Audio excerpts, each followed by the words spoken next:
Assalamualaikum warahmatullahi wabarakatuh. Baik anak-anak, pagi hari ini kita akan latihan mengerjakan soal besaran pokok dan besaran turunan. Untuk itu kita langsung ke soal yang pertama. Yang pertama adalah penggunaan jangka sorong. Jangka sorong mempunyai dua skala, yang atas dan yang bawah. Yang atas ini dinamakan skala utama, kita singkat SU.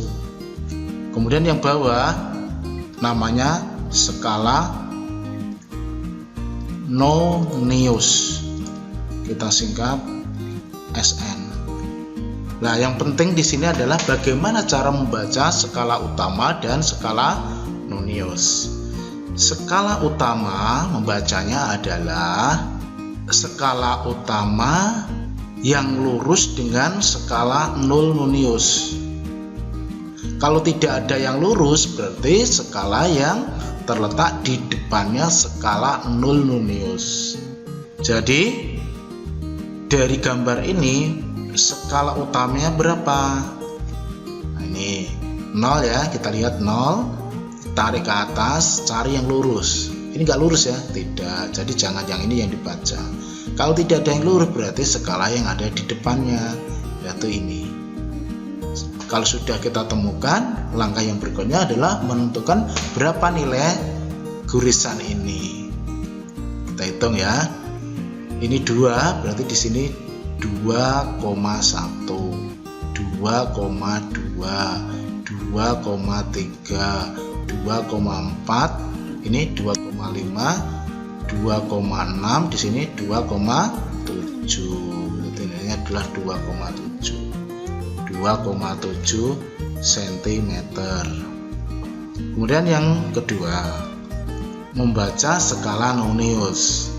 Skala nonius itu adalah skala nonius yang lurus dengan skala utama. Kamu cari skala bawah yang lurus dengan yang atas. Kamu cari dari sini, dari depan 0 lurus tidak, satunya 1 tidak lurus, 2, 3 lurus tidak, 4 tidak, 5 tidak, 6. Nah, ini yang lurus adalah gurisan atau skala 6. Ini yang lurus. Berarti skala noniusnya sama dengan 6.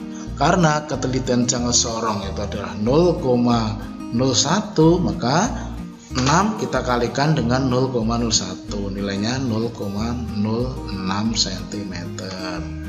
Kemudian berapa hasil pengukurannya? Hasilnya kita jumlahkan, yaitu skala utama ditambah dengan skala nonius. Berapa itu? 2,7 ditambah 0,06, nilainya berapa? 6, ditulis dari belakang ya, 67,2 cm. Gitu ya. Terus yang kedua, sekarang kita lihat soal yang kedua. Hasil pengukuran dengan jangka sorong seperti pada gambar ini. Caranya kita langsung menentukan skala utama dan skala nonius. Skala utama berapa? Kamu cari. Caranya adalah dicari skala 0 nonius. Kemudian tarik garis ke atas. Apakah ada yang lurus? Tidak. Kalau tidak ada yang lurus, berarti cari yang di depannya. Berarti skala ini. Berapa ini? 3,1. Sehingga SU-nya kita tulis 3,1 cm. Setelah itu kemudian kita cari skala noniusnya. Berapa ini skala nonius?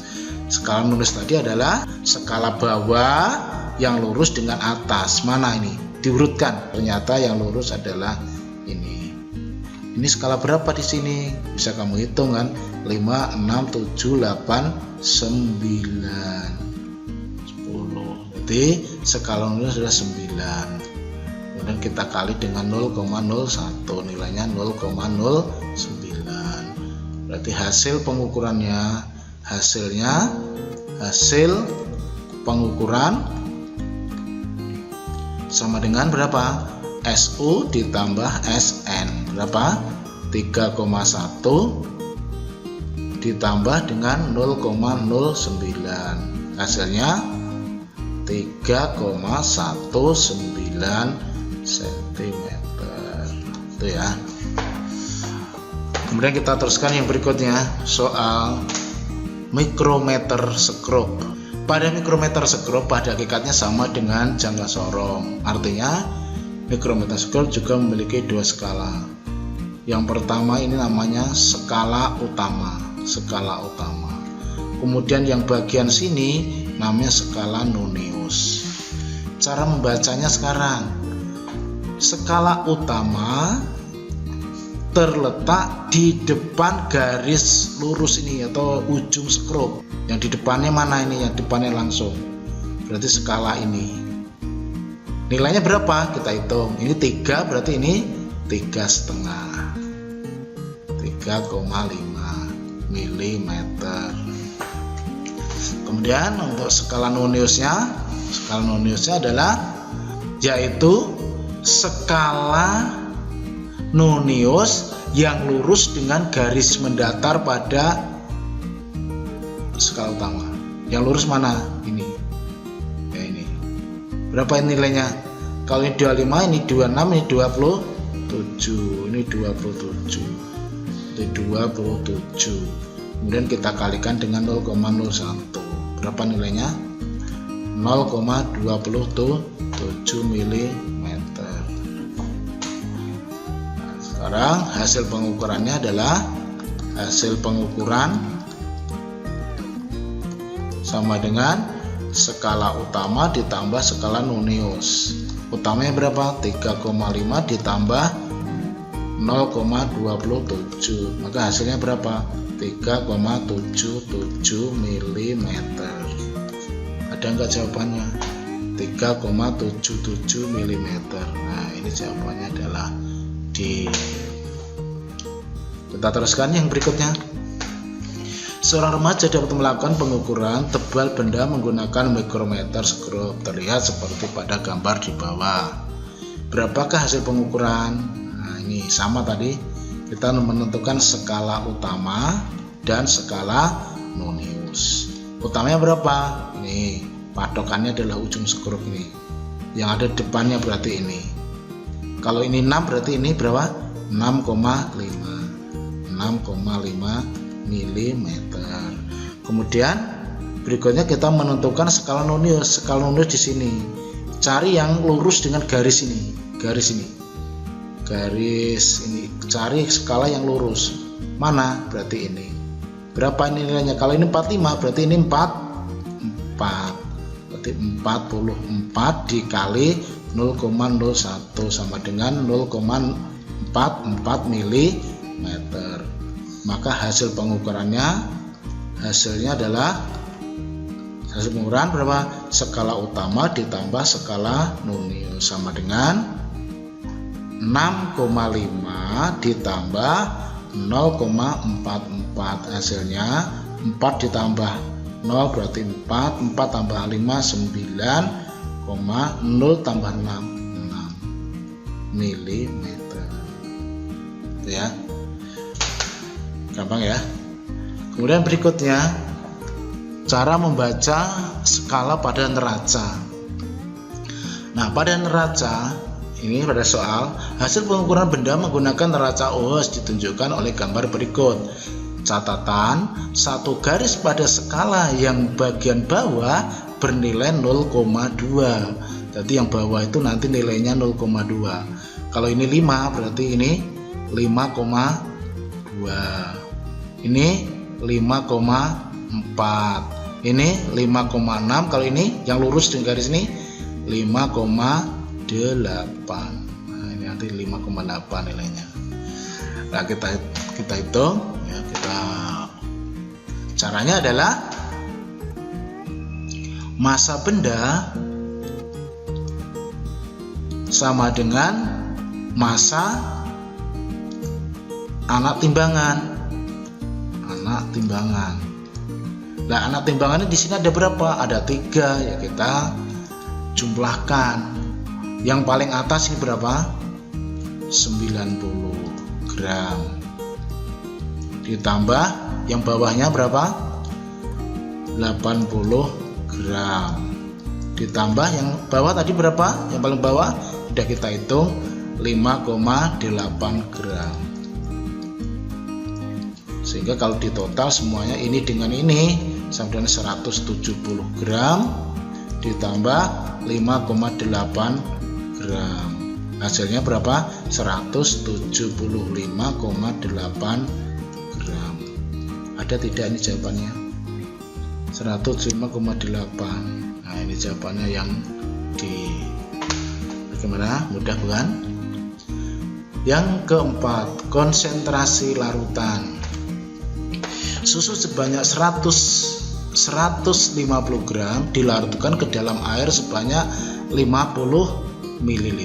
Maka konsentrasi larutan adalah, nah, untuk menghitung konsentrasi larutan, rumusnya konsentrasi larutan dirumuskan massa terlarut dibagi dengan volume pelarut. Nah, sekarang kita menentukan massa terlarut. Massa terlarut, massa ya, massa itu satuannya gram. Kamu cari yang satuannya gram. Volume satuannya apa? Mili. Jadi kamu cari yang satuannya mililiter. Sudah ketemu. Massa berarti 150 gram dibagi volumenya berapa? 50 ml sama dengan 150 dibagi 50 sama dengan T3. Satuannya ini apa ini? Gram per mililiter. Gimana? Gampang ya. Terus yang berikutnya, suatu benda P ditimbang dengan menggunakan timbangan seperti pada gambar berikut. Dari hasil penimbangan tersebut, besar massa benda P adalah, caranya tadi sama ya. Jadi massa benda P ini sama dengan jumlah massa anak timbangan. Jadi massa P sama dengan, tinggal menjumlahkan urut dari yang depan 0,5 kg ditambah 1 kg ditambah 50 gram. Untuk menyederhanakan, satuannya disamakan dulu. Ya, ini disamakan. Ini gram, ini kilo, ini kilo. Maka semuanya dijadikan gram. 0,5 kilo. 1 kilo gram nilainya 1000 gram. Berarti kalau setengah kilo berarti 500. Dari mana? 0,5 dikali 1000 gram ditambah 1 kilo berarti 1000 gram. Kemudian ditambah berapa? 50 gram. Berapa? 500 ditambah 1000 ditambah 50 berarti 1550 gram. Adakah jawabannya? 1550 gram. Ada di sini, jawabannya adalah C. Untuk berikutnya, sebuah benda yang tidak beraturan diukur oleh gelas ukur seperti pada gambar. Berapa volumenya? 1500 ml. Ini sebelum batu dimasukkan. Kemudian batu dicelupkan ke dalam zat cair tersebut sehingga volume zat cair menjadi 200. Pertama 150, kedua adalah yang ini kita sebut V1, ini adalah kita sebut V2. Sehingga volume batu atau benda sama dengan V2 minus V1. V2 nya berapa? 200 ml dikurangi 150 ml. Hasilnya 50 ml. Adakah